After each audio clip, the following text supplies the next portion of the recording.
নমস্কার বন্ধুরা, দীপার রান্নাঘরে তোমাদের সকলকে জানাই স্বাগত।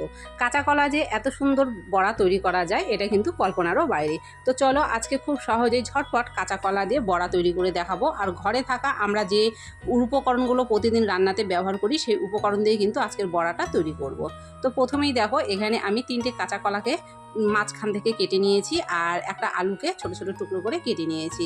তারপরে কিন্তু এগুলোকে সেদ্ধ করে নিয়েছি। আর কাঁচা কলার মধ্যে যেহেতু দেখো আয়রন থাকে সেই জন্য কাঁচা কলা সেদ্ধ করার সময় কিন্তু কালো হয়ে যায়। আর যেহেতু কাঁচা কলা আর আলু একসাথে সেদ্ধ করা হয়েছে সেই জন্য আলুর গাগুলোও কিন্তু একটু কালো কালো হয়ে গেছে, তো অসুবিধা নেই।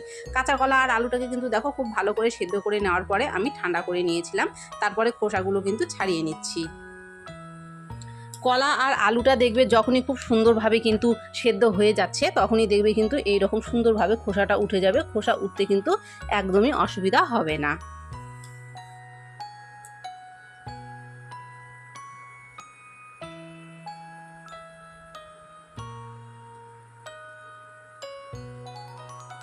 আলু আর কলার খোসাগুলো কিন্তু দেখো আমার ছাড়ানো হয়ে গেছে। এবারে যে খোসাগুলো আছে সেগুলোকে ফেলে দিয়ে প্রথমে হাতটা ধুয়ে পরিষ্কার করে নেব।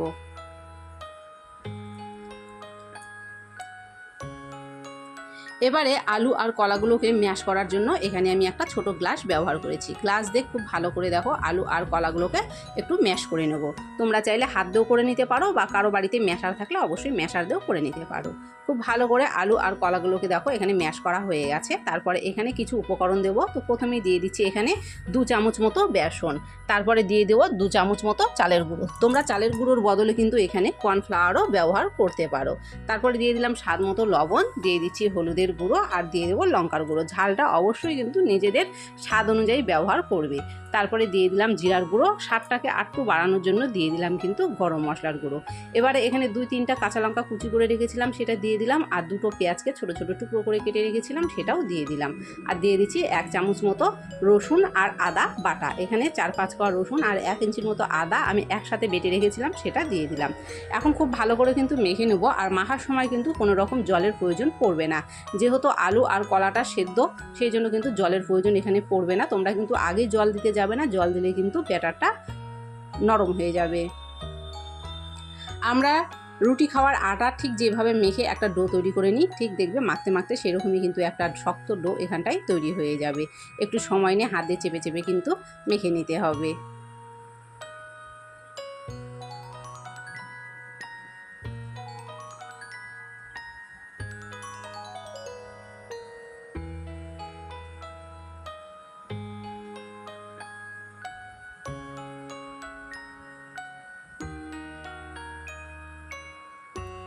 তো দেখো এখানে খুব সুন্দর একটা ডো কিন্তু তৈরি হয়ে গেছে। এখন কিন্তু হাতটা ধুয়ে নেব, ধুয়ে নিয়ে কিন্তু বড়াগুলো ভেজে নেব।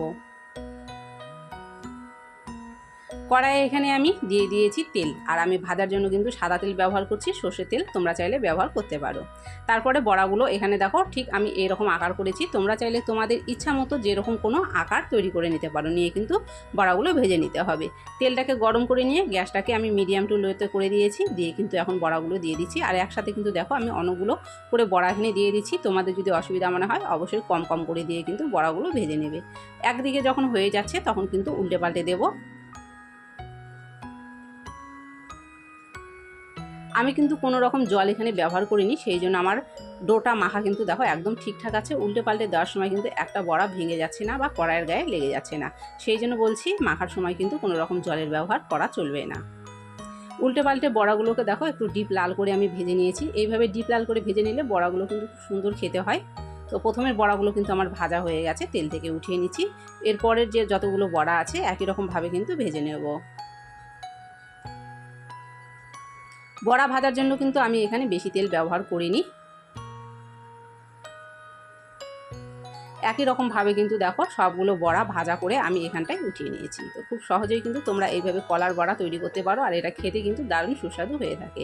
যদি রেসিপিটা ভালো লেগে থাকে অবশ্যই লাইক করে ভিডিওটাকে শেয়ার করে দিও। কমেন্ট করে অবশ্যই জানিও তোমাদের কেমন লেগেছে। চ্যানেলে নতুন হয়ে থাকলে চ্যানেল যদি সাবস্ক্রাইব করা না থাকে অবশ্যই চ্যানেলটি সাবস্ক্রাইব করে দিও। তাহলে আমি এরকম সুন্দর সুন্দর রেসিপি আপলোড করার সাথে সাথেই পৌঁছে যাবে তোমাদের কাছে।